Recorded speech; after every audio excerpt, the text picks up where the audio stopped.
Welcome to double shot media. నేను మీ ఆదినారాయణ. గత 4-5 రోజులుగా లోకేష్ బాబు గారిని డిప్యూటీ సీఎం చేయాలని తెలుగుదేశం పార్టీ నాయకులు ఎక్కువగా మద్దతు తెలుపుతున్నారు. అయితే ఇది సోషల్ మీడియాలో విస్తృతంగా ప్రచారం జరుగుతుంది. జనసేన, టీడీపీ సోషల్ మీడియా కార్యకర్తలు ఒకరిపై ఒకరు విమర్శలు కూడా చేసుకుంటున్నారు సోషల్ మీడియాలో. దీంతో తెలుగుదేశం పార్టీ అధిష్టానం సీరియస్ అయింది.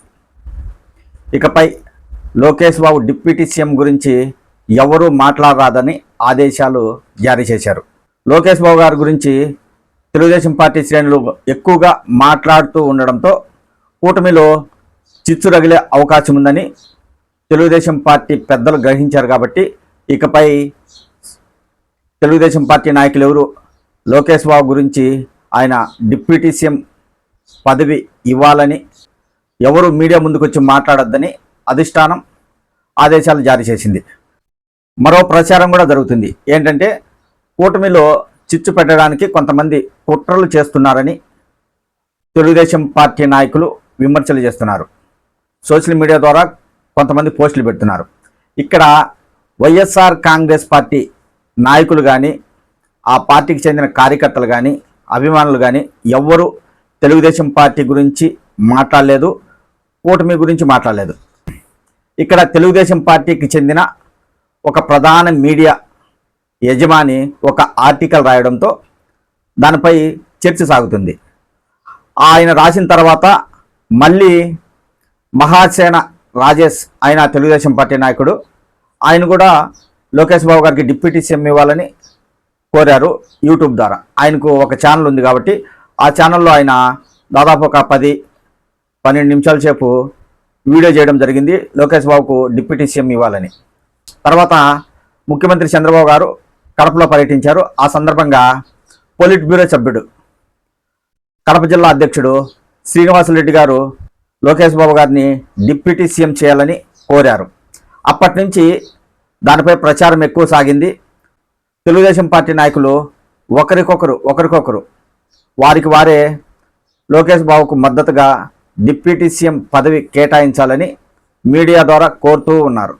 ఎందుకంటే ఎవరైతే ఇప్పుడు ముందుగా మాట్లాడతారో వారిని లోకేష్ బాబు గారు గుర్తుపెట్టుకుంటారనే ఒక ఆలోచనతో తెలుగుదేశం పార్టీ నాయకులు మాట్లాడుతూ ఉన్నారు.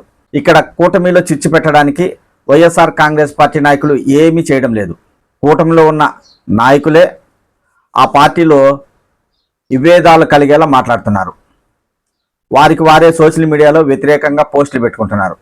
కొంతమంది లోకేష్ బాబు గారికి డిప్యూటీ సీఎం పదవి ఇవ్వమని అడగడం తప్పులేదు. కొంతమంది చాలా కండిషన్గా అడుగుకూడని రీతిలో అడుగుతున్నారు. దాంతో సోషల్ మీడియాలో ఎక్కువగా ప్రచారం జరుగుతుంది. ప్రస్తుతం ఉన్న పరిస్థితుల్లో ముఖ్యమంత్రిగా చంద్రబాబు గారు ఉన్నారు. ఆయన తనయుడు లోకేష్ బాబు గారు. ఇప్పుడు లోకేష్ బాబు గారు ముఖ్యమంత్రితో సమానం. ఆయన చెప్పిందే రాష్ట్రంలో జరుగుతుంది. ఆయన ప్రతి శాఖలో వేలు పెట్టే కెపాసిటీ ఆయనకుంది.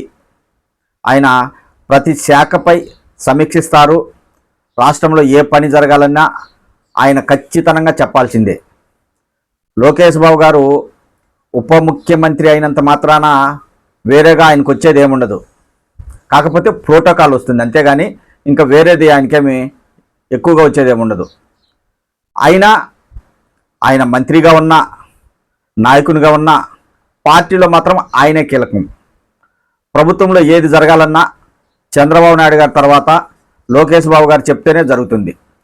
కొంతమంది తెలుగుదేశం పార్టీ నాయకులు అత్యుత్సాహం ప్రదర్శిస్తున్నారు అనే విమర్శలు కూడా వినిపిస్తున్నాయి. లోకేష్ బాబు గారికి ఇంకా సమయం ఉంది. కూటమి ప్రభుత్వం ఇంకా 4.5 సంవత్సరాలు అధికారంలో ఉంటుంది.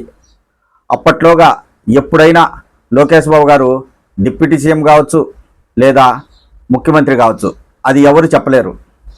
అది చంద్రబాబు గారి నిర్ణయాన్ని బట్టి ఉంటుంది. ఆయన అనుకుంటే ఎప్పుడైనా ప్రకటిస్తారు. మొత్తానికైతే తెలుగుదేశం పార్టీ భవిష్యత్తు నాయకుడు మాత్రం లోకేష్ బాబు గారే. ఆయన్ను కూడా నాయకునిగా తీర్చిదిద్దాలని ముఖ్యమంత్రి చంద్రబాబు గారికి ఉంటుంది. ఆయన తనయుడు కాబట్టి ఆయన ఎదగాలని ఆయనకి ఎందుకు ఉండదు. కాకపోతే సమయం కోసం ఎదురు చూస్తున్నాడు. సమయం వస్తే అన్నీ అవుతాయి. లోకేష్ బాబు గారు డిప్యూటీ సీఎం కావాలన్నా, ముఖ్యమంత్రి కావాలన్నా 3 పార్టీలు కూర్చొని మాట్లాడాలి. BJP, Janasena, Telugu Desam party. ఈ నాయకులందరూ కలిసి కూర్చొని మాట్లాడితే 5 నిమిషాలలో లోకేష్ బాబు గారు డిప్యూటీ సీఎం అయిపోతారు. అది పెద్ద విషయం కాదు. కాకపోతే తెలుగుదేశం పార్టీ నాయకులు ఎక్కువగా మాట్లాడుతూ కూటమిలో విభేదాలు వచ్చే విధంగా చేస్తున్నారు. అంతేగాని ఇదంతా మొదలుపెట్టింది తెలుగుదేశం పార్టీ అనుకూల మీడియా. అందులో చిచ్చు పెట్టే విధంగా మాట్లాడుతున్నది, సోషల్ మీడియాలో వ్యతిరేకంగా ప్రచారం చేస్తున్నది తెలుగుదేశం పార్టీకి చెందిన నాయకులు, తెలుగుదేశం పార్టీ సోషల్ మీడియా కార్యకర్తలే. ఇందులో ఎక్కడ వైఎస్ఆర్ కాంగ్రెస్ పార్టీ నాయకులు తలదూర్చలేదు. వైసీపీ మాత్రం కూటమి ఎప్పుడు ఇడిపోతుందా అని కోరుకుంటుంది. వారిని విడగొట్టడానికి వైఎస్ఆర్ కాంగ్రెస్ పార్టీ నాయకులు ఏమీ చేయకపోయినా తెలుగుదేశం పార్టీ నాయకులే కూటమిలో చిచ్చు పెట్టే విధంగా మాట్లాడుతున్నారు, సోషల్ మీడియా ద్వారా ప్రచారం చేస్తున్నారు.